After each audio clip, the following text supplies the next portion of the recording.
தமிழக சட்டமன்ற தேர்தல் கடந்த ஏப்ரல் 23ஆம் தேதி ஒரே கட்டமாக நடைபெற்று முடிந்தது.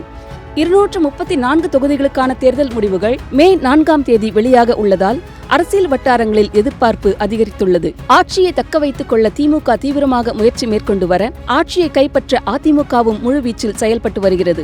இதனுடன் நடிகர் விஜய் தலைமையிலான தமிழக வெற்றிக் கழகம் மற்றும் நாம் தமிழர் கட்சியும் பலத்த போட்டியில் களத்தில் உள்ளன. இம்முறை தமிழகத்தில் 4 முனை போட்டி நிலவுகிறது. திமுக, அதிமுக, தமிழக வெற்றிக் கழகம், நாம் தமிழர் ஆகிய கட்சிகள் நேரடியாக மோதுகின்றன.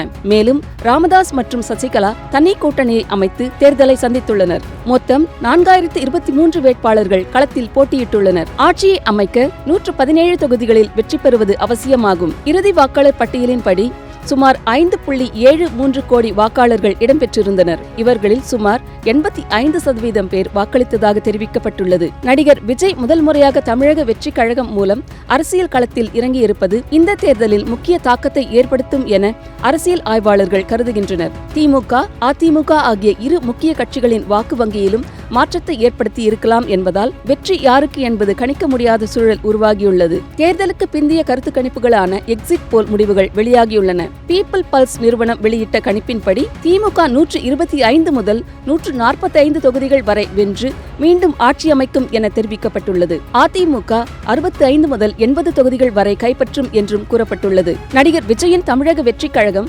18 முதல் 24 தொகுதிகளில் வெற்றி பெறும் என்றும் மற்ற கட்சிகள் 2 முதல் 6 தொகுதிகள் வரை வெற்றி பெறும் என்றும் அந்த கணிப்பில் குறிப்பிடப்பட்டுள்ளது.